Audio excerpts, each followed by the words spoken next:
Kašpar, jeho nahození, Gustafsson zase vyráží a Kotouč letí do odkryté brány a mine jí o pár centimetrů, 14 sekund před koncem.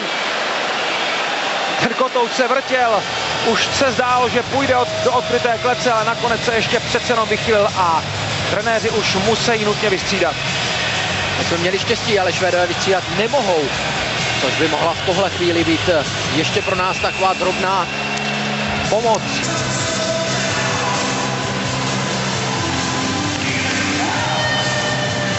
No, nevím, ani Persson tam nemá to postavení podle předpisu, ale Kotouč se odráží na švédské hole, Vampola o něj bojuje. Boráček posílá před bránu, Rachůnek na pál, gól! Gól! Rachůnek prostřelil, 7 sekund před koncem vyrovnává na 2-2.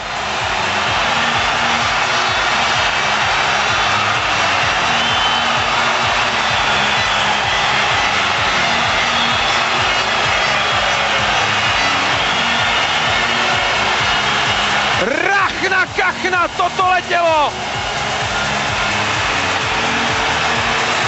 Tak teď jsme si tu střeleckou smůlu, která nás provázela celý turnaj, vybrali. Rachůnkova střela prosvištěla do sítě. Neuvěřitelný boj za brankou, tam Voráček výborně poslal ten puk do prostoru před bránou. Rachůnek byl úplně sám, krásně trefil do horního rušku. Tohle rána tohohle turnaje. Čas 59:53. Karel Rachůnek